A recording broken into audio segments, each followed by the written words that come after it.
దయాకర్ గారు చెప్పండి, ఇక్కడ 2-3 ఇష్యూస్ ఉన్నాయి, ఒక్కొక్క ఇష్యూ వారీగా వెళదాం. ఒకటి, అసలు పవన్ కళ్యాణ్ గారు చెప్పిన దాంట్లో మీకు అర్థమైంది ఏమిటి, ఆయన ఏ ఉద్దేశంతో వచ్చారు? 2, కాంగ్రెస్తో మ్యాచ్ ఫిక్సింగా లేక బీజేపీ తోటి ఆయనకి ఎట్లాగో పొత్తుంది కాబట్టి వాళ్ళకి, పైగా ఆయన ఏమో వాళ్ళతో కలిసి వెళ్తానో లేదని చెబుతున్నారు. ఇదంతా మ్యాచ్ ఫిక్సింగ్ అనేది బీఆర్ఎస్ వాళ్ళు అంటే, కాంగ్రెస్ మీ నాయకులు మీరంతా కూడా ఏమంటున్నారు, బీజేపీ బీఆర్ఎస్ మ్యాచ్ ఫిక్సింగ్ అంటున్నారు. మొత్తం మీద ఏదో దాంట్లో మ్యాచ్ ఫిక్సింగ్ తోటి ఆయన వచ్చాడని అనుకోవాలా? యా, గుడ్ మార్నింగ్ కొమ్మినేని గారు, మిత్రుడు ప్రశాంత్, పెద్దలు ప్రకాష్ రెడ్డి గారికి కూడా. అయితే నాకు మీరు అన్నట్టుగా నాకు ఎటు అర్థం కాలేదు, రకరకాలుగా ఉంది, మనం దాంట్లో కన్ఫ్యూజన్ ఉంది. ఒక రోజు వార్తకో లేకపోతే ఏమనాలి దాన్ని, ఒక అవగాహనతో కనుక తెలంగాణ రాజకీయాలు చేయాలనుకుంటే మాత్రం ఇట్లా ఉండకుండా ఉండాల్సిందని అనిపించింది. నాకు జాలి, సానుభూతి అనిపించింది పూర్తిగా. నాకు ఇంతకుముందు పవన్ కళ్యాణ్ కొంచెం అర్థం కాలేదు, కానీ నిన్న మంచిగా అర్థమైంది. ఎట్లా మరి నాకు అంటే ఒక్క దాంట్లో స్పష్టత మనకు కనబడలే ఏ విషయంలోనే. అయితే ఇప్పుడు ఎవరు వద్దన్నారు కొమ్మినేని గారు, తెలంగాణ రాజకీయాల్లోకి వస్తే ఎవరన్నా కాదన్నారా? ఇప్పుడు గతంలో షర్మిలమ్మ తాను పార్టీ పెట్టుకున్నప్పుడు కూడా గిట్టని కొంతమంది మాట్లాడితే ఉంటుంది, మాటలు వ్యక్తులే అవి, కానీ వ్యవస్థలో నీకున్న హక్కును కాదనేది ఎవరు కాదన్నారు. రెండవది, ఇప్పుడు సిపిఎం పార్టీ ఉంది, ఇక్కడ సిపిఎం పార్టీ విశాలాంధ్ర ఉద్యమానికి కట్టుబడి ఉండి తెలంగాణ ఉద్యమానికి సహకరించలేదు. అయితే మాత్రం సిపిఎం రాజకీయాలు వద్దని చెప్పి ఎవరన్నా అన్నారా? ఇంతెందుకు ఇన్ని రోజులు, ఇప్పుడు 2.5 సంవత్సరాలు తర్వాత, అంతకుముందు కేసీఆర్ గారు ఒక 9.5 సంవత్సరాలు పరిపాలించినప్పుడు పవన్ కళ్యాణ్ ఇక్కడ రావద్దు అని ఎవరన్నా అన్నారా? ఏ పార్టీ అయినా అంటది. ఇప్పుడు కొంతమంది వ్యక్తిగతంగా చేసే వాటికి మనం చెప్పలేము, కానీ ఇక్కడ నాకున్న అంచనా ఏంటంటే, దేనికోసం మనోడు ఇంత ప్రయాసపడ్డాడు, ఇంత కష్టపడ్డాడు, చివరికి వచ్చి ఏం సాధించిండు అంటే ఒకరోజు వార్త అయిండు, ఏమంటారు కదా తెలంగాణలో రాత్కాయ బాత్కాయ అన్నట్టు. ఇప్పటితో ఆయన చర్చనే ఉండని పరిస్థితి వచ్చింది. రెండవది, ఎవరి ప్రేరేపితంగా అనేది చర్చ ఉంది కదా. డెఫినెట్గా ఆయన ఎన్డీఏ కూటమి వ్యక్తి, బీజేపీకి అనుకూలంగా ఉంటాడు. ఆయనను కాదంటానికి మీరెవరు, నేనెవరు? అక్కడ ఎన్డీఏ కూటమిలో ఉన్న కూటమి పక్షాలన్నీ కూడా కాంగ్రెస్ మీద వ్యతిరేకంగానే ఉంటాయి.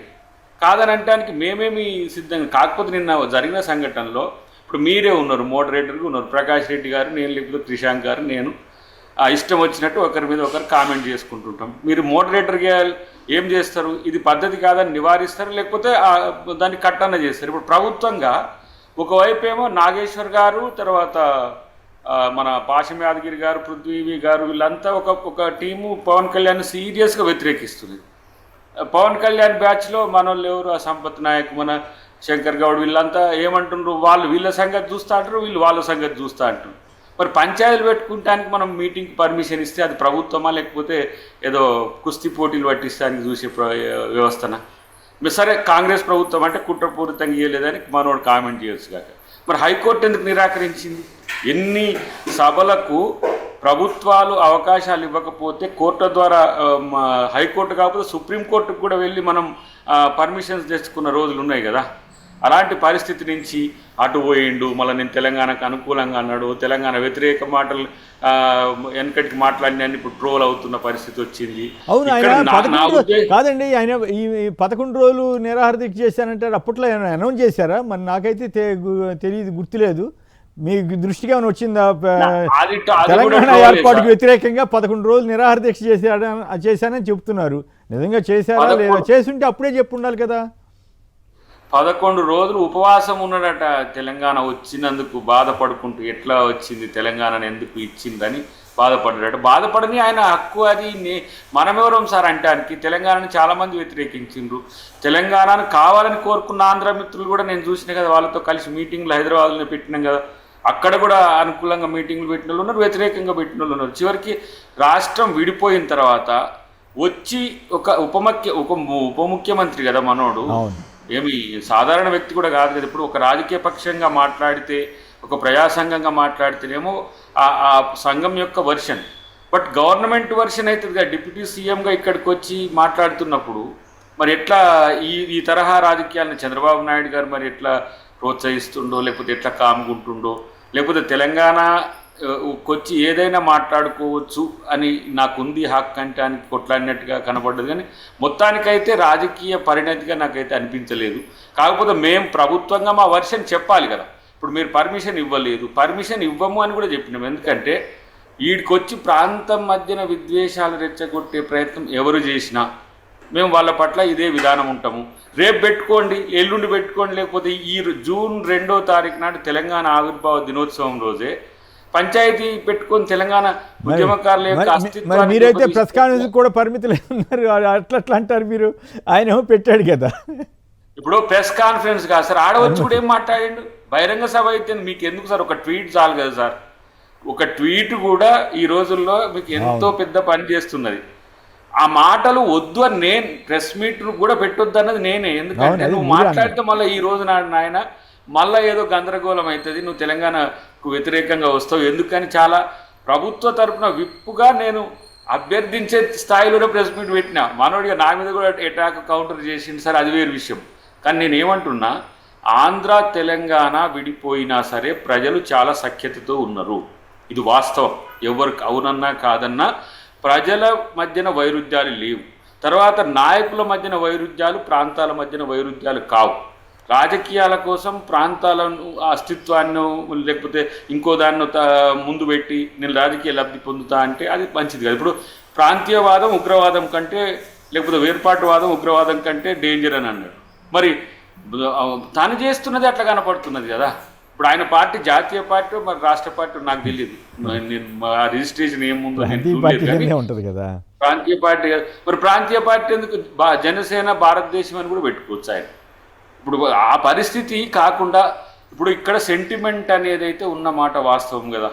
తెలంగాణ ఉద్యమకారులు, తెలంగాణ ఉద్యమ పార్టీలు ఎవరైనా సరే ఈ విధంగా మనం వ్యవహరించొద్దనే క్రమంలో ఒక పరిణతి ఉంటే ఒక రాష్ట్ర ఉప ముఖ్యమంత్రిగా లేదంటే ఆ ప్రాంతం యొక్క నాయకుడిగా గౌరవాన్ని, ఆంధ్ర గౌరవాన్ని పెంచాల్సిన అవసరం ఉండే మిత్రుడు. కానీ అది ఎందుకో కోల్పోయింది అనేది నా యొక్క అభిప్రాయం. అయితే చంద్రబాబు ఇంకొక మాట చెప్పండి, చంద్రబాబు గారికి తెలిసే వచ్చి ఉంటారా? ఆ రాష్ట్ర అంటే ఆఫ్కోర్స్ వేరే పార్టీ కావచ్చు, కానీ అక్కడ కూటమిలో ఉన్నారు, ముఖ్యమంత్రి ఉన్నారు, ఆయనకి తెలిసే జరిగి ఉంటుందా? ఆయనే పంపించారనేది నమస్తే తెలంగాణలో వ్యాఖ్య. ఆయన యొక్క గురు శిష్యులిద్దరు కలిసి, అట్లాగే ఇక్కడ రేవంత్ వీళ్ళందరూ కలిసి ఇదంతా డ్రామా నడుపుతున్నారనేది బీఆర్ఎస్ యొక్క అనుమానం. ఇప్పుడు మోదీ గారు వచ్చి వాళ్ళిద్దరింట్లే గంటలు గంటలు కూర్చొని పోయినప్పుడు ఏం పేని పోతాడో తెలియదు సార్. కాంగ్రెస్ పార్టీ ఆ మాత్రం ఊహించదా సార్? ఇప్పుడు ఆయన సర్ది చేసినా లేకపోతే అదేదో మనోనికి ఆపరేషన్ అయిందంటే మోదీ గారు వచ్చి కూర్చొని పోయి ఇక్కడ రాజకీయాల్లో తనను ఏ విధంగా ఇంట్రడ్యూస్ చేయాలనే ఉద్దేశంతో మరి పాఠం నేర్పిపోయిండో మా ప్రకాష్ రెడ్డి గారు చెప్పాలి. కానీ చంద్రబాబు గారికి తెలియకుండా ఒక రాష్ట్ర ఉప ముఖ్యమంత్రి వచ్చి ఇక్కడ సమావేశం ఏర్పాటు చేస్తున్నాడు. ఒకవేళ చేస్తున్నది తెలిస్తే, ఇంటెలిజెన్స్ ద్వారా తెలిసినా కూడా ఇది చెడవుతుంది మంచి అవుతుంది పవన్ వద్దని చెప్పి వారిస్తారు కదా. సో ఆయన కూడా కామ్గా ఉన్నాడు, మౌనం అర్ధాంగీకారమే కదా, కాదనడానికి అవకాశం లేదు. నేనేమంటే భయంలా ఎవరో తనను రాజకీయం చేయొద్దని, తెలంగాణకు రావద్దని, అసలు ఎట్లొస్తావు నీకు ఇక్కడ అని ఛాలెంజ్ ఏదో రాజకీయ పక్షమో ప్రభుత్వమో అన్నట్టుగా మనోడే క్రియేట్ చేసుకొని ఈ స్థితిని తేవడం అనేది మాత్రం ఒక రకంగా ఊర్లలో పంచాయతీ లేకున్నా సరే గోక్కొని మళ్ళీ నేను రారా నేను చూసుకుంటా అన్నట్టుగా కనబడ్డది. కాబట్టి అది మంచిది కాదనేది నా అభిప్రాయం. రైట్. పవన్ గారు హైదరాబాద్ నుంచి. పవన్ గారు నమస్కారం, మాట్లాడండి. Thanks sir. నమస్కారం అండి అందరూ అక్కడ పెద్దలకు. నమస్కారం. ఒక రెండు పాయింట్స్ సార్ తొందరగా చెప్పేస్తాను. ఒకటి, మన భారతదేశం ప్రజాస్వామ్య దేశంలో ఎవరైనా ఎక్కడైనా సభ పెట్టుకోవచ్చు, ఎవరన్నా మనకు అభ్యంతరం లేదు. కానీ ఒక ప్రాంతాన్ని కించపరిచి ఒక రాష్ట్రాన్ని ఏర్పడితే దాన్ని వ్యతిరేకించిన వ్యక్తి మళ్ళీ నేను ఇక్కడ అంటే ఇక్కడ ప్రజలు ఎవరు ఊరుకోరు సార్ అట్లా మాట్లాడితే. రెండోది ఇంకొకటి, ఈ మోడీ సార్ వచ్చి ఇక్కడ సభ పెట్టినాక తెలంగాణ మా నెక్స్ట్ టార్గెట్ అని చెప్పాడు ఆయన. కాబట్టి ఇదంతా తెలంగాణ ఇప్పుడు ప్లాన్ బి స్టార్ట్ అయిందని మేము ప్రజలు అనుకుంటున్నాం. ఎందుకంటే మహారాష్ట్రలో కూడా ఇట్లానే చేసింది కదా వాళ్ళు, మహారాష్ట్ర మీద అంతా చేసారు కదా. ఈ పవన్ ను వాడుకుంటున్నట్టున్నారు అనిపిస్తుంది. ప్యాకేజ్ స్టార్ అంటారు కదా అందరు పబ్లిక్. ఇప్పుడు ఈయన హాఫ్ నాలెడ్జ్ తో వచ్చేసి తెలంగాణ కించపరిస్తే ఎట్లా సార్? తప్పు కదా. ప్రజలు మా మనోభావాలు దెబ్బతింటాయి కదా, అట్లా అనొద్దు కదా. Okay, right. సూర్యబాబు గారు కొత్తపేట నుంచి. సూర్యబాబు గారు నమస్కారం, మాట్లాడండి. నమస్తే సార్. నమస్తే, మాట్లాడండి దయచేసి. మన పవన్ కళ్యాణ్ గారు మాట్లాడేది ఎలా ఉందంటే అండి, తన మిత్రపక్ష నాయకుడు చంద్రబాబు నాయుడు గారి తీరులోనే ఆయన మాట్లాడుతున్నాడని అనుకోవాలి. కారణం ఏంటంటే ఆయన మాట్లాడిన దానికి పనిచేసే దానికి డిఫరెంట్ గా ఎప్పుడు కూడా మనం నిజ జీవితంలో చూస్తూ ఉంటాం. అదేవిధంగా ఈయన కూడా మాట్లాడేదానికి చేసేదానికి సంబంధం లేదనేది మీ అభిప్రాయం. రైట్. ప్రకాష్ రెడ్డి గారు చెప్పండి, ఏమిటి ఇదంతా కావాలని చేస్తున్నారా లేకపోతే ఇదంతా స్ట్రాటజీనా? కొందరేమో రేవంత్ రెడ్డి గారితో మ్యాచ్ ఫిక్సింగ్ ఉందని అంటారు, కొందరేమో బీజేపీతో అంటారు. బీజేపీ అంటే సరే మీ మిత్రపక్షం అనుకోండి. సో ఓవరాల్గా అసలు పవన్ కళ్యాణ్ గారు ఏం చెప్పదలిచారు? ఆంధ్రలో దిక్కు లేదంటారు, ఇక్కడికి వచ్చి ఏం చేయగలుగుతారు, ఇక్కడ నేనేమవుతానంటారు, మళ్ళీ పోటీ చేస్తానంటారు. అసలు మీకేమైనా అర్థమైందా పవన్ కళ్యాణ్ గారు ఏం చెప్పదలిచారు? నవనిర్మాణ సంకల్ప సభ, తెలంగాణ అభివృద్ధి, వీటి గురించి ఎక్కడ మాట్లాడినట్లేరు. మరి అసలు ఓవరాల్గా మీకు ఆ పవన్ కళ్యాణ్ గారి యొక్క ఆంధ్రప్రదేశ్ ఉప ముఖ్యమంత్రి హోదాలో, జనసేన అధినేత హోదాలో ఏం చెప్పారు, మీకేం అర్థమైంది? మిత్రులిద్దరికి మీకు నమస్కారం. కొమ్మినేని గారు, నమస్కారం. నాకు దయాకర్ అన్న ఒక పాయింట్ మిస్ అయిపోయినట్టు మీరు అడిగినారు, కానీ అది కొంచెం తప్పించినట్టుగా అనిపించింది కొంచెం అంతా. అయితే మీరు అన్న ప్రశ్న అయితే నాకేం అర్థం కాలేదు. ఎందుకంటే అర్థం కాని విషయం ఎందుకంటే సీరియస్ గా బీజేపీ జనసేన ఒకటి, కాంగ్రెస్ జనసేన ఒకటి, అయితే బీఆర్ఎస్ అయితే కాంగ్రెస్ ఒకటి. ఈ ప్రశ్నలు తెలంగాణ ప్రజలను కన్ఫ్యూజ్ చేస్తున్నాయా లేదా కొమ్మినేని గారు? ఎవరు ఒకటి, ఎవరికి రెండు, ఎవరు మూడు, ఎవరికి ఇప్పటిదాకా అయితే నాకైతే అర్థం కావట్లేదు ఎవరు మాట్లాడుతున్నారు అనేది. నేను ఎందుకు చెప్తున్నా అంటే పవన్ కళ్యాణ్ గారు ఏం మాట్లాడారనే తర్వాత విషయం అయితే నేను నాకు అర్థమైన విషయం ఒకటి ఏంటంటే పవన్ కళ్యాణ్ గారికి ప్రెస్ కాన్ఫరెన్స్ పెట్టిన కంటే మన బహిరంగ సభ పెట్టిన కంటే ఎక్కువ ప్రెస్ కాన్ఫరెన్స్ పెడితే ఆయన ఇంకొక చర్య చేసిన దానికంటే ఎక్కువ, ఇంకా ప్రోగ్రామ్ చేసిన దానికంటే ఎక్కువ ఆయనకు ఒక 4 బహిరంగ సభల యొక్క రావాల్సిన పబ్లిసిటీ మాత్రం వచ్చేసింది చాలా స్పష్టంగా. ఎందుకంటే సరిపోయింది కదా, మనం డిబేట్ పెట్టుకుంటాం, రాత్రి ప్రెస్ కాన్ఫరెన్స్ అన్ని ఛానల్ లైవ్ చూపించినాయి. బహిరంగ సభ ఉంటే చూపించకపోతుండేమో నా డౌట్. ఏదో ఒక 5 నిమిషాలు 10 నిమిషాలు చూపించి వదిలిపెట్టేస్తుండే. ప్రెస్ కాన్ఫరెన్స్ లో ప్రశ్నలతో సహా చూపించారంటే ఆయనకు కావాల్సిన పబ్లిసిటీ మాత్రం కాంగ్రెస్ పార్టీ ఇచ్చింది. ఆయన బహిరంగ సభను రద్దు చేసి, ఆయన కార్యక్రమాన్ని రద్దు చేసి అంతకంటే 4 రెట్ల లాభాన్ని పవన్ కళ్యాణ్ గారికి చేకూర్చింది కార్యక్రమం. అంటే మీరు చెప్పేది, మీరు అన్యాపదేశంగా కాంగ్రెస్ పార్టీ ఏదో మ్యాచ్ ఫిక్సింగ్ చేసుకుందన్న అభిప్రాయం కలుగుతుంది. నేను మ్యాచ్ ఫిక్సింగ్ అంటలేదు. నేను అనే పాయింట్ ఏంటంటే బహిరంగ సభ ఇచ్చింటే 2000 మంది, వారు చెప్తే కూడా అదే 2000 మంది తోటి ఒక కార్యక్రమం పెట్టుకుంటుండే ప్రజాస్వామ్యంలో ఏదో ఒక హాల్ మీటింగ్ టైపు 2000 మందికి మనం సెక్యూరిటీ ఇవ్వలేకపోతుంటాం అనేది నా ప్రశ్న. తెలంగాణ ప్రభుత్వం, తెలంగాణ పోలీస్ వ్యవస్థ భారతదేశంలోనే ఒక ముఖ్యమైనటువంటి అంటే ఒక అద్భుతంగా పనిచేసే పోలీస్ వ్యవస్థ 2000 మంది కార్యక్రమానికి ఇండియా కూటమిని వదిలి మాకాయ వస్తున్నట్టేనా మరి? అట్లా నీ లెక్క వస్తుందని నేను అనలేదు. మీరు ఇచ్చిన అవకాశం అప్పుడప్పుడు మాకు కూడా ఇస్తుంటారు మీరు అవకాశం. ఎందుకంటే రేవంత్ రెడ్డి గారు అప్పుడప్పుడు మాకు కూడా అవకాశం ఇస్తాడు, బీఆర్ఎస్ కూడా అవకాశం ఇస్తాడు, అది వేరే విషయం. కానీ నేనేమంటున్నా అంటే అంత ప్రచారం వచ్చిందని చెప్తున్నా. బట్ విషయం ఏంటంటే బహిరంగ సభ పెట్టుకోవడమో లేదా 2000 మంది సభ పెట్టుకోవడానికి అవకాశం ఇస్తే దాన్ని సెక్యూరిటీ అక్కడ ఒక రక్షణ ఇవ్వడం అనేది పెద్ద కష్టమైన పని కాకుండే.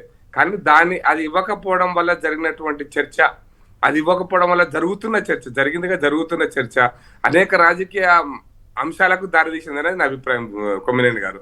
ఇప్పుడు మీకు తెలంగాణ మద్దతుదారుల, తెలంగాణ వ్యతిరేకుల, తెలంగాణ అంటే ఇట్లా తెలంగాణ ప్రాంతీయవాదం అది. నేనేమంటే ఎంఐఎం పార్టీ తెలంగాణలో వ్యతిరేకించింది. ఇంతకు దయాకర్ గారు చెప్పిన ఒక పాయింట్ కూడా ఉంది. సిపిఎం పార్టీ కూడా తెలంగాణ చివరి వరకు వాళ్ళు మేము సమైక్యవాదమే అన్నారు, వాళ్ళు ఎక్కడ తెలంగాణ వాదం అనలేదు. అయినా కూడా మరి సిపిఎం పార్టీ ఇక్కడ ఉంది కదా, వాళ్ళు పోటీ చేస్తున్నారు కదా, ఎంఐఎం పార్టీ ఇక్కడ ఉంది కదా, ఆ పార్టీ తోటి ప్రత్యేక తెలంగాణ కావాలనుకున్న పార్టీలు అంటగాగుతున్నాయి, తెలంగాణ వద్దనుకున్న పార్టీలు అంటగాగుతున్నాయి కదా. కాబట్టి దీన్ని ఈ అంశాన్ని ఇంత పెద్ద రాజకీయం చేయాల్సిన అవసరం లేదు. ఒక బహిరంగ సభ పెట్టుకుంటే అందరి సభ పెట్టుకోవడం అది పెద్ద ఇష్యూ కాదు. అసలు పవన్ కళ్యాణ్ గారు ఏం చెప్పారు, మీకేం అర్థమైంది? ఒక్క సంక్షిప్తంగా అది చెప్పండి, మీకు అర్థమైంది ఏదో జనానికి విశదీకరించండి దయచేసి.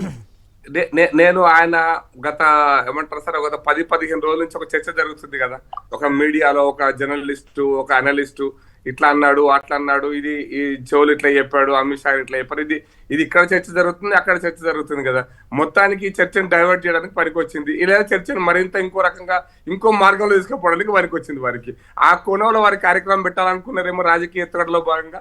అదే కోణంలో ఈ రోజు వీళ్ళు అవకాశం ఇచ్చారు కాంగ్రెస్ పార్టీ, ఆ చర్చను ఆ దిశగా తీసుకుపోవడానికి అవకాశం ఇచ్చారు. కాబట్టి ఇప్పుడు మీరు అది నేను అన్యాపదేశంగా చెప్తున్నాను నాగేశ్వర్ గారు కానీ లేకపోతే పాశం యాదగిరి గారు కానీ వాళ్ళు ఇచ్చిన కామెంట్స్, ఆ కామెంట్స్ తర్వాత జరిగినటువంటి కార్యక్రమం, వాళ్ళు ఏదో దాడి చేస్తారు, వాళ్ళ మీద జరిగింది కాబట్టి దాన్ని మనం ఆపాలని, దానికోసం మేము పర్మిషన్ ఇవ్వమని అనేకమైనటువంటి నాకు అర్థమైన విషయం చెప్తున్నాను సార్. ఈ 15 రోజులుగా మీడియాలో జరుగుతున్నటువంటి చర్చ, వారిని అరెస్ట్ చేస్తారనో లేదా పోలీస్ స్టేషన్ లో కంప్లైంట్ చేశారనో చేస్తున్నారనో ఈ చర్చ అంతటిని కూడా మరింతగా ఇంకొక దారిలో తీసుకుపోవడానికి అది ఉపయోగపడదని నేను అనుకుంటున్నాను. Right, okay okay. కృష్ణ గారు చెప్పండి, ఇదే ప్రశ్న మీకు కూడా వేస్తున్నాను. సరే, బీఆర్ఎస్ బీజేపీ మ్యాచ్ ఫిక్సింగా, కాంగ్రెస్ బీజేపీ మ్యాచ్ ఫిక్సింగా అనేది ఒక ఆస్పెక్ట్ అయితే, అసలు పవన్ కళ్యాణ్ గారు చెప్పిన దాంట్లో మీకేం అర్థమైంది? ఆంధ్రలోని దిక్కు లేదు, ఇక్కడికి వచ్చి నేనేం చేస్తానంటాం, మళ్ళీ నేను పోటీ చేస్తానంటాం, రకరకాల ఇష్యూస్ ఆయన మాట్లాడారు. ఏకంగా రాజశేఖర రెడ్డి గారి టైంలో ఏదో జరిగిందని చెప్పటం, మరి మా బోటి వాళ్ళకైతే అవి అప్పట్లో అవేమీ వచ్చి గుర్తులేదు, నిజంగా జరిగినట్లు మాకేమీ అనిపించలేదు. సరే, అది వేరే విషయం. కానీ అసలు మీకు పవన్ కళ్యాణ్ గారు చెప్పిందంటే మీకు ఏమర్థమైంది? ఆయన సారాంశం ఏమిటి? పవన్ కళ్యాణ్ గారు చాలా క్లారిటీగా ఉన్నారు కొమ్మినేని గారు. ఎట్లా? రేపు రానున్న జిహెచ్ఎంసీ ఎన్నికల్లో అలజడి సృష్టించాలి అనే ఒక వాదనతోనే మాట్లాడారు. చాలా క్లియర్గా ఉన్నది. ఎందుకంటే జిహెచ్ఎంసీ ఎన్నికలు ఎనీ టైం కాంగ్రెస్ ప్రభుత్వం చేతిలో ఉన్నది, ఎప్పుడో పెట్టాలి. ఇప్పుడు జిహెచ్ఎంసీలో ఇప్పటి వరకు బెస్ట్ పర్ఫార్మెన్స్ ఈ 3 పార్టీలలో కూడా చూస్తే కొన్ని 2-3 ఎలక్షన్స్లోకి వెళ్ళి కూడా చాలా క్లియర్గా కనబడుతున్నది ఏంటంటే, గత అసెంబ్లీ ఎన్నికల్లో క్లీన్ స్వీప్ జంట నగరాల్లో బీఆర్ఎస్ పార్టీ ప్రతి ఒక్క అసెంబ్లీ సీట్ గెలిచింది. అంటే దానికి ప్రధాన కారణం ఏంటిది అని అంటే, తెలంగాణ రాష్ట్రం ఏర్పడ్డ తర్వాత, ఎందుకంటే తెలంగాణ ఉద్యమంలో ఎంతో జరిగింది. అక్కడ ఉన్న సమైక్యాంధ్రవాదులు, దాని నాయకులు, అప్పుడు పెట్టిన జేఏసీ వర్సెస్ ఇక్కడ కేసీఆర్ గారు చాలా తీవ్రంగా వ్యాఖ్యలు జరగడం జరిగినాయి. అది భువ మీద కానివ్వండి, సంస్కృతి మీద కానివ్వండి, పండుగల మీద కానివ్వండి, భాష మీద కానివ్వండి, ఇవన్నిటి మీద జరిగినాయి. కానీ రాష్ట్రం ఏర్పడ్డ తర్వాత ప్రభుత్వంలో కూర్చున్న కేసీఆర్ గారు ఒక ముఖ్యమంత్రిగా అందరూ మన వాళ్ళే, ఒక స్టేట్స్మెన్గా ఉండాలి, ఎవరికి కూడా ఇబ్బంది జరగొద్దు అనే ఒక భరోసా ఉండాలి. అప్పుడే పెట్టుబడులు ఇతర రాష్ట్రాల నుంచి అంతటా కూడా వస్తుంది. కాబట్టి ఆనాడు ఒక స్టేట్మెంట్ కూడా ఇచ్చారు. ఆంధ్రప్రదేశ్ వారికి ఇక్కడ ఏ ఇబ్బంది జరిగినా, వాళ్ళ కాలికి ముళ్ళు తగిలినా కూడా నా పంటితో తీస్తా అనే ఒక భరోసా ఇచ్చిండ్రు. అండ్ 10 సంవత్సరాల పాలనలో కూడా కనబడ్డది. ఏనాడు ఎవరి మీద కూడా ఇబ్బంది కాలేదు. ఇబ్బంది కాలేదు కాబట్టే పవన్ కళ్యాణ్ గారు ఈ 10 సంవత్సరాలు, అంటే కేసీఆర్ గారి పాలనలోనే కదా మీరు ఆ కోడి చెరువు భూమి మీరు కొన్నారో, ఇన్వెస్ట్మెంట్ చేశారో, వాట్ ఎవర్ ఇట్ ఇస్. అంతేకాకుండా పవన్ కళ్యాణ్ గారు ఏమని మాట్లాడుతున్నారు, నన్ను రానియరా ఇదా అదా అని. మొన్న కదా భారతీయ జనతా పార్టీ పెద్దలు అధ్యక్షులు రామచంద్రరావు గారు, కిషన్ రెడ్డి గారు ఫిబ్రవరిలో వెళ్ళి వారిని కలవడం జరిగింది. మీరు రండి, ఇక్కడ మాకు ప్రచారం చేయండి, మీరు పోటీ చేయండి అని ఆహ్వానించారు. ఎప్పుడు ఈ మధ్య జరిగింది? మొన్న 3 నెలల క్రితం రామచంద్రరావు గారు, కిషన్ రెడ్డి గారు పోయి ఆహ్వానించి, రండి తెలంగాణలో మీరు పాలిటిక్స్ చేయండి. నేను చూపెట్టమంటే నేను ఇప్పుడే మీకు ఫోటో కూడా చూపిస్తాను. పోయి కలిసింది.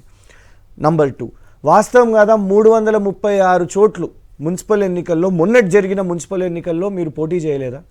మీరు ఇప్పుడు పోటీ చేసిర్రు. 2009లో పెద్దలు మెగాస్టార్ చిరంజీవి గారు, ఎందుకంటే మీకు ఇక్కడ ఫ్యాన్ బేస్ ఉన్నది కాబట్టి, మీకు అభిమానులు ఉన్నారు కాబట్టి, మీరు ఆనాడు కూడా ప్రజారాజ్యం ఎప్పుడు తెలంగాణ పీక్ ఉద్యమ సమయంలో కూడా మీరు అప్పుడు కూడా పోటీ చేసిర్రు. మీరు యువరాజ్యం అధ్యక్షులుగా మీరు ఇక్కడ మొత్తం ప్రచారం కూడా చేసిర్రు.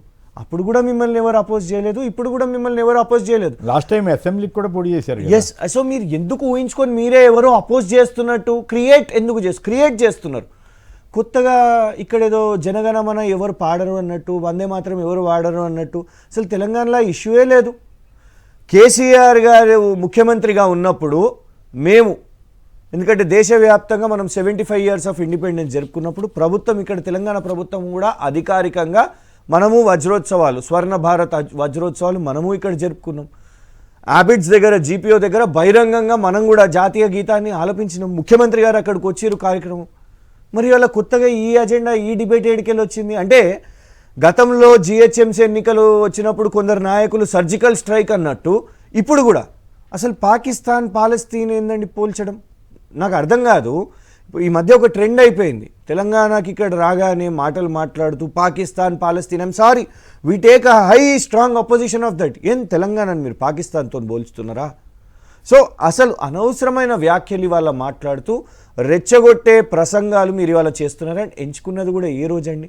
జూన్ 2. అసలు చెప్పాలంటే ఈ రాష్ట్రానికి చాలా మోస్ట్ కీలకమైన పండుగ జూన్ 2. ఎందుకంటే కొన్ని దశాబ్దాలు పోరాటం చేసి జైళ్ళు చూసి కేసులు చూసి దెబ్బలు తిని జీవితాలను అందరూ కూడా అన్ని వాళ్ళ పర్సనల్ ఇంట్రెస్ట్లను పక్కన పెట్టేసి తెలంగాణ రావాలని ఎంతోమంది కూడా రోడ్డు మీదకి వచ్చిన ఒక పోరాటం. ఆ తర్వాత జూన్ 2న తెలంగాణ రాష్ట్రం ఏర్పడితే ఆ సంబరాన్ని కూడా మీరు వచ్చి ఖతం చేస్తాము, మేము ఖరాబ్ చేస్తాము, వచ్చి ఈ అజెండా పెడతాము. ఇంకోటి కీలకంగా సార్, జూన్ 2 నాడు రాష్ట్ర ముఖ్యమంత్రి గారు వారి రిపోర్ట్ కార్డు పెడతారు రాష్ట్రం ముందు. అది చర్చకు రావాలి. మీరు వల్ల టెక్నికల్లీ ఇంకో 3 నెలలు అయితే 3 సంవత్సరాల ప్రభుత్వం ఏం చేసిండ్రు, ఏం చేయాలి, మీరు ఇచ్చిన 420 ప్రామిసెస్ ఏంది, ఇది చర్చ జరగాలి. అది డైవర్ట్ అయిపోయింది. సో ఇవాళ మీరు ఆలోచించండి, తెలంగాణ ప్రజలు ఆలోచించండి, దీంతో జరిగిన లాభం ఎవరికి? ఎవరికి జరిగింది? 100% భారతీయ జనతా పార్టీ అండ్ కాంగ్రెస్ పార్టీకి రెండుకి జరిగిందా? 100% అండి. ఎందుకు? మొన్న నరేంద్ర మోదీ గారు వచ్చి కలవడం వాస్తవమే. మొన్న ఎక్కడ జరిగింది సమావేశం? హైదరాబాద్లోనే సమావేశం జరిగింది. ఆ తర్వాత క్రొనాలజీ చూస్తే ఇవాళ పవన్ కళ్యాణ్ గారు ఇది మాట్లాడుతున్నారు. అజెండా డైవర్ట్ అయింది, కాంగ్రెస్ పార్టీకి కూడా లాభం అవుతుంది. అల్టిమేట్గా ఇక్కడ ఉన్న వాళ్ళు అంటే ఇతర రాష్ట్రాల వాళ్ళు, పొన్నం ప్రభాకర్ గారు గట్టిగా మాట్లాడారు. పొన్నం ప్రభాకర్ అదే గారు, కదా, వెంకటరెడ్డి, ఇవాళ- అనిరుద్ధ్ రెడ్డి, ఇవాళ ఏంటి వీళ్ళంతా నీ అయ్య జాగిరి, మా అయ్య జాగిరే, మా తెలంగాణ ప్రజలు జాగిరి అని ఎందుకు కూడా ఇప్పుడు అయ్య జాగిరా, నీ అయ్య జాగిరా, మా అయ్య జాగిరా, ఆంధ్రనా తెలంగాణ అని అల్జడి సృష్టిస్తే ఓహో ఇక్కడ చూసిర్రా. అందుకే చూడండి, అసలు బీఆర్ఎస్ మాట్లాడకపోయినా కూడా పవన్ కళ్యాణ్ గారు బీఆర్ఎస్ నల్ల లాగుతున్నారు. ఎందుకు లాగుతున్నారు? కేసీఆర్ ని కూడా మెచ్చుకున్నారు కదా. ఎందుకు ఇప్పుడు రేవంత్ విచిత్రం ఏంటంటే రేవంత్ రెడ్డి గారిని పొగిడారు, కేసీఆర్ గారిని పొగిడారు. సరే ఎట్లాగో మోడీ గారి మనిషే కాబట్టి గొడవలేదు. వాళ్ళు ఏమని అంటున్నారు అంటే, నేను ఒక్క మాట కూడా కేసీఆర్ గారిని అనలేదు అని. మీరే విజువల్ ప్లే చేసారు. కేసీఆర్ గారిని ఏమన్నారు? అరే అనే పదం కూడా మాట్లాడారు. మేము అనేది ఏంటంటే, వారికి ఈ విషయాల్లో ఇవాళ అంటే స్క్రిప్ట్ సరిగ్గా ఇవ్వలేదు. కానీ మేము అనేది ఏంటంటే, హైదరాబాద్లో ఇప్పుడు ఈ ఆంధ్ర తెలంగాణ అనే గొడవలు ఇప్పుడు స్టార్ట్ అయితే లాభం ఎవరికి జరుగుతుంది, నష్టం ఎవరికి జరుగుతుంది చెప్పండి. ఎందుకంటే అల్టిమేట్గా తెలంగాణ వాదాన్ని స్ట్రాంగ్గా వినిపించేదే బీఆర్ఎస్ పార్టీ. ఎందుకంటే రేవంత్ రెడ్డి గారు ఇందులో బయటికి వచ్చి మాట్లాడరు. ఎందుకంటే మొన్న మీరు చూడండి, కొన్ని సినిమాలకేమో టికెట్ పెంచనియరు. హరిహర వీరమల్లు సినిమాకేమో పవన్ కళ్యాణ్ గారి సినిమాకి టికెట్ పెంచుతారు. మరి పుష్ప సినిమాకి పెంచలేదు అనే ఒక చర్చ. ఇదేందో వ్యత్యాసం కొందరికి అర్థమవుతలేదు. కొన్ని నచ్చిన సినిమాలకు పెంచడం, కొన్ని నచ్చని సినిమాలకు పెంచకపోవడం, ఇవన్నీ కూడా పెద్దకి కూడా పెంచిరా ఏదో ఇన్ఫర్మేషన్. మరి ఇప్పుడు ఎందుకంటే రేపు మాపు రిలీజ్ ఉన్నది, ఏపీలో అయితే పెంచారు. సో పాయింట్ ఏంటంటే, కొమ్మినేని గారు ఇక్కడ చాలా స్ట్రాటజిక్గా Congress party and Bharatiya Janata party ఇద్దరు కూడా ఈ విషయంలో డెఫినెట్గా అండ్ దేశం మొత్తం ఈ ట్రెండ్ జరుగుతుందండి. వీళ్ళు అంటారు ఈ అలయన్స్లో మీరు బీఆర్ఎస్, బీజేపీ, కాంగ్రెస్ ఇట్లా అంటారు అని. కాదు, దేశం మొత్తం ఈ 2 జాతీయ పార్టీలు ఓపెన్గా బహిరంగంగా చెప్తున్నాయి. ఎక్కడైతే ప్రాంతీయ పార్టీలు రాష్ట్రాన్ని పట్టుకొని నిలబడి ఉన్న పార్టీలు ఉన్నాయో వాళ్ళని ఖతం చేసుకుందాం, మనం ఇద్దరం కలిసి కొట్లాడదామని బహిరంగంగా మాట్లాడుతున్నారు. ఇది చాలా రాష్ట్రాల్లో కూడా మేము చూస్తున్నాము. సో ఇవాళ ఒకటి ఏంటిదంటే, పవన్ కళ్యాణ్ గారు ఎక్కడైనా కూడా ఈ దేశంలో కాశ్మీర్లో కూడా పోయి పాలిటిక్స్ చేసుకోవచ్చు, గందరగోళంగా చెప్తున్నాడు అనే ఫీలింగ్ ఎక్కువ మందిలో వచ్చింది. మీకు క్లారిటీ కనపడింది అంటున్నారు, అది విశేషం. క్లారిటీ ఎందుకు అని అంటే, ఆయన డిస్టర్బెన్స్ చేయడానికి డిస్టర్బెన్స్. ఆనాడు ఒకళ్ళు వచ్చి సర్జికల్ స్ట్రైక్ అన్నారు, ఈనాడు ఈయన వచ్చి పాకిస్తాన్ అంటున్నారు. ఆనాడు ఈడ మేము వేర్పాటువాదులు వీళ్ళందరూ ఉన్నారని అన్నారు. ఇవాళ మీరు వచ్చి వందే మాత్రం జనగణమన, అందరు ప్రజలు ఆశ్చర్యపోతున్నారు. నేను ఇప్పుడు చెప్పిన పాయింట్లో ఒక్క ఇష్యూ కూడా తెలంగాణలో లేదు. ఏ ఆంధ్ర వాళ్ళకి ఇబ్బంది జరగలేదు, ఎవరు జనగణమన క్వశ్చన్ చేయలేదు. ఇంకొక పాయింట్ నేను చెప్పాలి, 2016లో సుప్రీంకోర్టు జనగణమన అందరు నిలబడి పాడాలి అని అన్నప్పుడు ఆనాడు దాన్ని వ్యతిరేకించింది కూడా పవన్ కళ్యాణ్ గారు. ఎస్, స్టేట్మెంట్స్ ఉన్నాయి చూడండి. సుప్రీంకోర్టు థియేటర్లో అందరు నిలబడంటే ఆనాడు. నేను అనేది ఏంటంటే, ఇవాళ ఆ జనగణమనని ఇక్కడ తెలంగాణలో ఎవరు అపోజ్ చేయలేదు, కానీ ఆనాడు థియేటర్లలో పాడొద్దని అపోజ్ చేసింది కూడా పవన్ కళ్యాణ్ గారే, విత్ డ్యూ రెస్పెక్ట్. ఎందుకు నేను చెప్తున్నా అంటే, ఇవాళ అద్దంకి దయాకర్ గారు అన్నట్టు నిన్న వారు మాట్లాడగానే వారి ఫ్యాన్ బేస్ అద్దంకి దయాకర్ గారు టార్గెట్ చేసినట్టు మేము ఏదైనా మాట్లాడితే చాలు, అరే పచ్చి బూతులండి జన సైనికులు. అరే మా సోషల్ మీడియా ఓపెన్ చేసి చూడండి, మేము పాయింటెడ్ గా క్వశ్చన్ చేస్తే మా కుటుంబ సభ్యులు భార్య ఫోటోని కూడా పెట్టేసి ఎంత.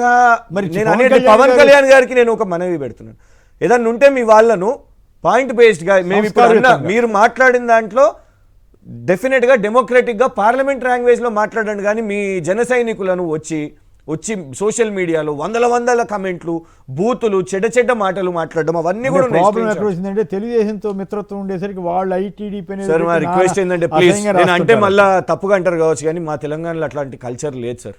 మా తెలంగాణలో మేము కాస్ట్ పాలిటిక్స్ చేసే వాళ్ళం కాదు, అబ్యూజివ్ పాలిటిక్స్ ఇది కానే కాదు. కొందరు అంటారు భాష అని అంటే మేము తెలంగాణ ఉద్యమ సమయంలో తెలంగాణ విషయం అది కూడా పొలిటికల్గా పార్లమెంట్ డెకోరేటివ్గా మాట్లాడడం కానీ కుటుంబ సభ్యులను లాగి వాళ్ళ ఫోటోలు పెట్టి బూతులు మాట్లాడుతూ ఇది కరెక్ట్ కాదు. అది దయాకర్ గారి విషయంలో ఎవరైనా చేసినా, బీజేపీ వాళ్ళనన్నా లేదు బీఆర్ఎస్ వాళ్ళనన్నా అది కరెక్ట్ కాదు. ఇది పవన్ కళ్యాణ్ గారు వాళ్ళ జనసేన వాళ్ళకు చెప్పాల్సిన అవసరం అనేది. డిబేట్కి రండి. పవన్ కళ్యాణ్ గారు ముందు తన పార్టీ వాళ్ళని ఆ విషయంలో సంస్కరిస్తే అప్పుడు శభాష్ అనొచ్చు, మంచి పని చేశాడు అనొచ్చు. అవేమి చెప్పకుండా ఇక్కడికి వచ్చి కబుర్లు చెబితే ఏం ఉపయోగం ఉంటుంది? రైట్. వెంకట్ గారు హైదరాబాద్ నుంచి. వెంకట్ గారు నమస్కారం, మాట్లాడండి. Sir good morning sir. మీకేమర్థమైంది జగన్ మీరు కొన్ని క్లిప్పింగ్ చేశారు పవన్ కళ్యాణ్ గారి, ఏమండి నిన్న మీటింగ్ ఇచ్చుకుంటే కూడా అదే అయ్యేది. దాన్ని ఇవ్వకపోవడం వల్ల చర్చ అయింది. అయినా పవన్ కళ్యాణ్ గారి రాకని వ్యతిరేకించే కొన్ని యూట్యూబ్ మేధావులకు కానీ పార్టీలకు కానీ నేను ఒకటి అడుగుతున్నా, ఇక్కడ మజ్లిస్ ఉండొచ్చు, సిపిఎం ఉండొచ్చు, అదేదో టీడీపీ టీడీపీ అంటారు టీటీడీపీ అది ఉండొచ్చు, వీళ్ళు ఇన్స్టెంట్ దోషతో పోల్చిన రేణుకా చౌదరికి రాజ్యసభ ఇవ్వచ్చు. ఇంకొక ఇంట్రెస్టింగ్ విషయం సార్, మీ ద్వారా నేను మా దయాకరణ ద్వారా తెలుసుకుంటూ ఒకసారి జగ్గారెడ్డికి ఫోన్ కలపండి. ఆయన ఇప్పటికి కూడా తెలంగాణ ఒప్పుకుంటలేడు, జై తెలంగాణ అంటలేడు. వీళ్ళందరూ ఉన్నాక పవన్ కళ్యాణ్ వస్తే ఏమైతే సార్, ఆయన 2 రోజులు మీటింగ్ పెట్టుకుంటాడు, కామెడీ అయిపోతుంది. దాన్ని మొత్తం టోటల్ గా నిన్న June 2 డైవర్ట్ అయిపోయి చర్చను మరో పక్కదారి పట్టించి ఎవరికి ప్రయోజనం అంటారు దీనివల్ల? ఎవరితోటి మ్యాచ్ ఫిక్సింగ్ ఉన్నట్లు? చంద్రబాబు గారు కావాలనే పవన్ కళ్యాణ్ని ప్రయోగించారు బీజేపీ వాళ్ళ కోసమా, లేకపోతే తన శిష్యుడైన రేవంత్ రెడ్డి కోసమా అని ఒక చర్చ కొన్ని పత్రికల్లో రాశారు. మీరేమంటారు? సార్ ఇప్పుడు అక్కడ కూర్చున్న ప్రకాష్ రెడ్డి గారు ఉన్నారు కదా, ఆయన మనస్సాక్షిగా చెప్పాలంటే పవన్ కళ్యాణ్ టీడీపీ రావటం కూడా ఆయనకి ఇష్టం లేదు. ఆయనకి ఇష్టం లేదు వ్యక్తిగతంగా, ఆయన టీడీపీ పొత్తు వద్దనే వాళ్ళలో ఒకటి కదా. వీళ్ళదేమో మా బీజేపీలో మైనర్ అయిపోయింది సార్, దానికి మెజారిటీ అయింది. ఇప్పుడు అన్నామలకి ఏ రకమైన ట్రీట్మెంట్ తమిళనాడులో జరిగిందో ఇక్కడ కూడా కమిటెడ్ బీజేపీ వాళ్ళకి జరగలేదు కదే. Okay right. మరొకరు హరీష్ కుమార్ గారు హైదరాబాద్ నుంచి. హరీష్ కుమార్ గారు నమస్కారం, మాట్లాడండి. పవన్ కళ్యాణ్ గారు ఏం చెప్పారు, మీకేం అర్థమైంది? నమస్కారం సార్. నమస్కారం. పవన్ కళ్యాణ్ ఇప్పుడు రావడం తెలంగాణ అస్తిత్వాన్ని, తెలంగాణ ఉనికిని దెబ్బతీసే విధంగా ఉన్నదండి. గౌరవంగా మాట్లాడండి, పొరపాటును కూడా అభ్యంతరకరమైన వ్యాఖ్యలు చేయొద్దు. అక్కడ డిబేట్ లో మేము పార్టిసిపేట్ చేస్తున్నాం. అద్దంకి దేవగారు కానీ, అద్దంకి దేవగారు కానీ, శశాంక్ అన్న కానీ అందరూ పార్టీల ఖచ్చితంగా ఏకమైపోయింది. మనం ఈ ఆంధ్ర వాళ్ళ పెట్టలేదు. సరిగా అర్థం కావట్లేదు మిత్రమా, మీ వాయిస్ కొంచెం కన్ఫ్యూజన్గా ఉంది. రైట్.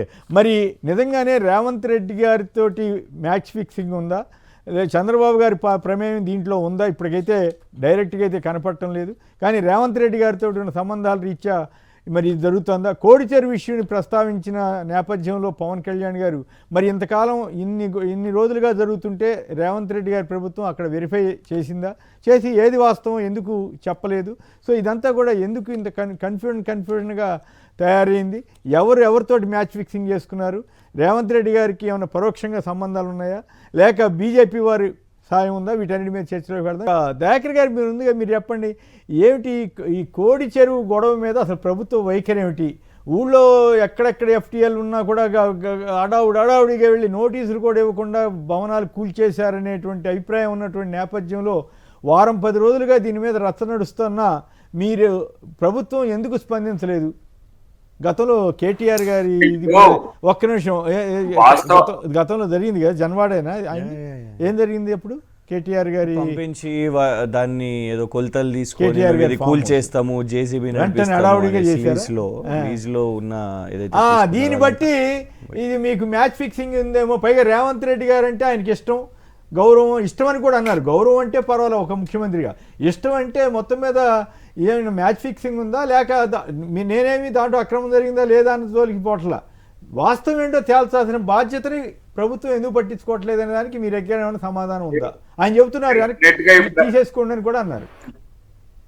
డెఫినెట్ గా ఇప్పుడు వారు కూడా అన్నారు కాబట్టి దాని మీద ఎంక్వైరీ జరిగి అది చెరువు ఉంటే తీసుకోవడం అనేది అయితే కామన్. కానీ ఇంట్రెస్టింగ్ ఏంటంటే మన ముగ్గురి మిత్రులు ఇద్దరు మాట్లాడిన చర్చలో కూడా కాంగ్రెస్కి అనుకూలంగా పవన్ కళ్యాణ్ మారుతుందంటే ఒకంత సంతోషం కూడా అనిపిస్తుంది. ఎందుకంటే మొన్ననే మోడీ గారు వచ్చి మా రేవంత్ రెడ్డి గారిని పొగిడిపోయిండ్రు, మళ్ళీ ఇప్పుడు వచ్చి పవన్ కళ్యాణ్ గారు పొగలేదు,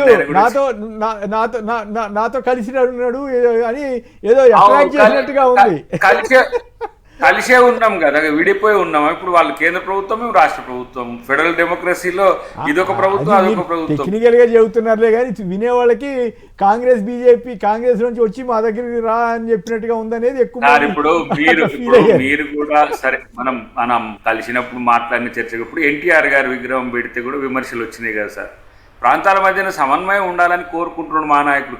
గతంలో కేసీఆర్ గారు మీరు ఆ ప్రస్తావన తెచ్చారు కాబట్టి చెప్పాల్సి వస్తుంది. ఎన్టీఆర్ గారి విగ్రహాన్ని పెట్టండి, అది వేరే విషయం. కానీ ఆ సందర్భంగా చేసిన స్పీచ్ ఏంటండి? పివి నరసింహరావు జాతిరత్నం కాదా మీకు? జవహర్లాల్ నెహ్రూ జాతిరత్నం కాదా మీకు? ఎన్టీఆర్ స్ఫూర్తిని అనుసరించి రాజశేఖర రెడ్డి గారును వీళ్ళంతా పనిచేశారా? ఏం ఆయన ఎందుకు మాట్లాడుతున్నారు? జిహెచ్ఎంసీ ఎలక్షన్ కోసం తెలుగుదేశం నాయకుడు కంటే ఎక్కువ మాట్లాడారనేది కదా ఆయన మీద వచ్చిన విమర్శ. ఇందిరాగాంధీ గారు అండ్ ఇందిరాగాంధీ ఎన్టీ రామారావు ఒకట. ఇందిరాగాంధీ గారు ఎక్కడ? ఈ ఎన్టీ రామారావు గొప్పవాడు కావచ్చు ఆయన యాంగిల్లో, కానీ మీరు పని కట్టుకుని తీసుకొచ్చి ఎన్టీ రామారావు అందరికంటే గొప్పవాడని చెబితే ఏమి అర్థం వస్తుంది? కాంగ్రెస్ పార్టీ అవినీతి పార్టీ అని చెప్పింది ఎవరు? ఎన్టీ రామారావు. మొన్న మహానాడులో చంద్రబాబు గారి తీర్మానం ఏంటి? కాంగ్రెస్ పార్టీ అవినీతి పార్టీ, అందుకే తెలుగు వారి ఆత్మగౌరవం కోసం వచ్చిందని చెప్పిన పార్టీ. మీరేమో ఇక్కడ తెలుగుదేశం గొప్ప పార్టీ అని మీరు పొగుడుతున్నారు. ఎట్లా ఇది? చంద్రబాబు నాయుడు కాంగ్రెస్ పార్టీ నుంచి వచ్చిన ఆయనే, ఎన్టీఆర్ ఒకరోజు కాంగ్రెస్ పార్టీకి కేంద్రంలో మద్దతు ఇచ్చిన ఆయనే. ఆ కాంటెక్స్ట్ వచ్చినప్పుడు ఇప్పుడు వారి విగ్రహం ఓపెనింగ్ చేసుకుంటే వారిని అయితే విమర్శించలేం కదా. విమర్శించమని ఊరికే మర్యాద కోసం మాట అనేసి వెళ్ళిపోవాలి. కానీ అసలు ఇందిరాగాంధీతో పోల్చి అంబేద్కర్ తో పోల్చారు. ఇంకా సార్ గాంధీ నెహ్రూ పేరు మీరు అంబేద్కర్ ఎన్టీ రామారావు సమానమేనా? అదొక్కటి చెప్పండి. సరే, ఆ విషయంలో నేను డీవియేట్ అయితే, కానీ ఆయన ఇప్పుడు మనం కలిసిపోవాలి అనే కాంటెక్స్ట్ వచ్చినప్పుడు అందరితో సహృదయంతో ఉండడం అనేది అది కామన్ అంశం. ఇట్లాంటి అంశాల్లో రెండు ప్రాంతాలు కలిసి ఉండాలని ఎంతకైనా ఆయన ఏ విధంగా ప్రయత్నం చేస్తుండే. ఎన్టీఆర్ గారిని పొగిడితే కూడా చాలామంది తెలంగాణ వాదులు విమర్శించినా కూడా ఆయన ఆంధ్ర తెలంగాణ కలిసిపోవాలనుకుంటున్న పరిస్థితి. మరి మనోడు వచ్చాం, పవన్ కళ్యాణ్ వచ్చాం, నన్ను రానియరేంది ఈడ ఏంది అని చెప్పి ఇట్లా పంచాయతీ పెట్టుకుని. ఇప్పుడు ఆ చెరువు విషయంలో కూడా ఇప్పుడు బయటకు వచ్చింది కాబట్టి దాన్ని ఎంక్వైరీ చేయకుండా ఉంచుతాం అనుకుంటారు. డెఫినెట్గా ఆయనదైతే ఫామ్ హౌస్లో భాగమైతే, లేదంటే ఫామ్ హౌస్ కాకుండా ఆయన దాన్ని ఇల్లీగల్ ఆక్యుపై చేస్తే డెఫినెట్గా చట్టపరమైన చర్యలు ఉంటాయి. కానీ ఏదో కక్ష సాధింపుతో మాత్రం కాదు సుమా. అట్లా వందల చెరువులు ఉన్నాయి సార్ హైదరాబాద్ చుట్టుపక్కల ప్రాంతాల్లో. ఇప్పుడు హైడ్రా వచ్చినాక వాటి ప్రొటెక్షన్ జరుగుతున్నది. ఏంది, ఇగో ఇది కూడా చెరువే, దీన్ని ఆయన ఫలానా ఆయన తీసుకున్నాడు, ఇది కూడా చెరువు కంప్లైంట్ చేస్తున్నారు. ఒకటి హైడ్రా పోలీస్ స్టేషన్ పెట్టినాం. ఎవరైనా సరే వాళ్ళది ఇల్లీగల్గా పోలీసులు కానీ లేకపోతే ప్రభుత్వం కానీ ఆక్యుపై చేసుకున్నా మీరు దాని మీద పోయి కంప్లైంట్ చేయొచ్చు, లేదంటే ఇంకొకరు ఆక్యుపై చేసుకున్నా ఇవ్వచ్చు. పోలీస్ స్టేషన్ కూడా పెట్టినాం దాన్ని కొత్తగా. అలాంటి పరిస్థితుల్లో హైడ్రా ఎవరికో మంచిగా, ఎవరికో అనుకూలంగా, ఎవరికో వ్యతిరేకంగా ఉండదు. కానీ ఇక్కడ ఇంట్రెస్టింగ్ కామెంట్ ఏంటంటే పవన్ కళ్యాణ్ వచ్చి కాంగ్రెస్ పార్టీకి బెనిఫిట్ చేయబోతుండు అనే దాని విషయంలో డెఫినెట్ ఇంతకుముందు క్రిషాంక్ ఒక మాట అన్నాడు, అది కరెక్టే. గ్రేటర్ హైదరాబాద్ ఎలక్షన్స్లో ఆయన మార్కు రాజకీయం చేయాలనే మాట వచ్చింది. కానీ అది మొత్తం గందరగోళం తయారై ఎవరికి బెనిఫిట్ జరుగుతుందో మనం అంతో ఇంతో విశ్లేషించడంలో అందరం కూడా కొంచెం నిష్ణాతులమే కదా. మనకే అర్థం కాని స్థితి తెచ్చుకున్నాడు. మరి ఇది దేనివల్ల వచ్చింది, ఎందువల్ల వచ్చింది? నేను అదే అన్నా, దేనికోసం వచ్చినావు, అసలు దేన్ని ఏం సాధిస్తున్నావు? వీడ మళ్ళీ తెలంగాణ పట్ల ప్రేమనే చూపించినట్టున్నావు. ముఖ్యమంత్రిని, గత ముఖ్యమంత్రిని పొగుడుతూనే ఉన్నావు. మరి ఎవరితో పంచాయతీ? అది కూడా వాస్తవమే. కేసీఆర్ గారిని కూడా పొగిడాడు, అది వాస్తవమే. మరి ఎవరితో ఇక పంచాయతీ? అద్దంకి దాకర్తో పంచాయతీ అయితే నా దాకా ఎందుకు? నేను అంత నాయకుడిని కాదు కదా, నాయకులం కాదు, చిన్న చిన్న నాయకులము. మమ్మల్ని టార్గెట్ చేయడానికి వచ్చిందంటే నవ్వు వచ్చింది నాకు. అందుకనే మళ్ళీ తర్వాత ఇంకో ప్రధానమైన అంశం కొమ్మినేని గారు ఈ చర్చలో, పవన్ కళ్యాణ్ ఇక్కడికి ఎన్డీఏ కూటమి ప్రతినిధిగా కూడా రావచ్చు. ఎన్డీఏ ఉంది కదా, ఈడ కూడా బీజేపీ ఎన్డీఏనే కదా. కిషన్ రెడ్డి గారు పోయి మీరు ఇక్కడ ప్రచారానికి రమ్మని చెప్పి ఇంతకుముందు క్రిషాంక్ గారు కూడా చెప్పింది. ఫోటో కూడా అది కాదన్నట్టుగా కాదు కాదు అన్నట్టుగా ప్రకాష్ రెడ్డి గారు అంటున్నారు, కానీ పిలిచిండ్రు ఎన్నికల సందర్భంలో పిలిచిండ్రు. ఏది మన దయాకర్ అన్న 3rd February బీజేపీ రాష్ట్ర అధ్యక్షులు వారు వారి ఫేస్బుక్లో వారే ఈ ఫోటో పెట్టి వారి అఫీషియల్ హ్యాండిల్ టిక్కు కూడా ఉన్నది. Had the honour of meeting Shri Pawan Kalyan garu, honourable deputy chief minister of Andhra Pradesh, along with Sri Kishan Reddy Garu, Honorable Union Minister. We held wide-ranging and meaningful discussions on key issues, including the upcoming municipal elections in Telangana. Pavan Kalyan Garu expressed his full support for the Bharatiya Janata Party and graciously agreed to campaign for BJP in the municipal elections. This reinforces the unstoppable momentum of BJP's rise in Telangana. మరి ఆయనేమో బీజేపీతో ఉంటుందో ఉండదో అని చెప్పారు. మరి అట్లాంటప్పుడు BJP ఎట్లా కాదని తప్పించుకోగలుగుతుంది? మీరే వదిలినరా నాయన, మీరు వదిలిన బాణమేనా నాయన ప్రకాష్ రెడ్డి గారు? కాదు ఇక్కడ తెలుగు రాష్ట్రాల్లో తమాషా రాజకీయాలు ఉన్నాయి, నడుస్తున్నాయి కదా. మీరు ఏమనుకోకపోతే దయాకర్ గారు, చంద్రబాబు గారు లోకేష్ మన రేవంత్ రెడ్డి గారి మధ్య ఉన్న ఆత్మీయ బంధం, కాంగ్రెస్ తెలుగుదేశం మధ్య ఉన్న బంధం, ఇవన్నీ పరోక్షంగానేమో కాంగ్రెస్కి తెలుగుదేశం జెండాలు, గాంధీ భవన్లో తెలుగుదేశం జెండాలు కూడా చూసాం కదా, ప్రత్యక్షంగానేమో బీజేపీ తోటి. సో తెలంగాణకు వచ్చేసరికి తెలుగుదేశం పార్టీ మీకే సపోర్ట్ చేసేటట్టుగా ఉంది కదా. మొన్న ఎన్టీఆర్ విగ్రహావిష్కరణ సభ చూసినా కూడా ప్రత్యక్షంగా బీజేపీతో పొత్తు పెట్టుకుంటారా లేదా అన్నది ఇంకా డిసైడ్ చేయలేదేమో. లేదు పవన్ కళ్యాణ్ గారు ఒప్పుకుంటే కూటమి కొంత డివిజన్ అవ్వాలి, తెలుగుదేశం కాంగ్రెస్కి లేదా జనసేన వాళ్ళేమో బీజేపీకి. అట్లాంటి పరిస్థితి ఉందా, లేదా పరోక్షంగా ప్రత్యక్షంగానేమో బీజేపీ వాళ్ళకి అనుకూలంగా చెప్పి పరోక్షంగా మీకు సాయం చేస్తారా అనేది ఒక చర్చ. సాఫ్ట్ కార్నర్ ఏంది సార్? ఒకటి, వారు గతంలో చంద్రబాబు గారి నాయకత్వంలో రేవంత్ రెడ్డి గారు పనిచేయడం వల్ల కూడా, అది చంద్రశేఖరరావు గారి నాయకత్వంలో కూడా రేవంత్ రెడ్డి గారు పనిచేసిండ్రు, వారిని సూచిస్తలేరు. ఎవరు కూడా చంద్రబాబు గారి సాన్నిధ్యమే ఎక్కువ ప్రచారం చేస్తుంది. కానీ నేను అంటున్నది ఏంటంటే, ఈరోజు వైసీపీ సీనియర్ నాయకులు కూడా కాంగ్రెస్ అంటే ప్రేమతో ఉంటారు సార్.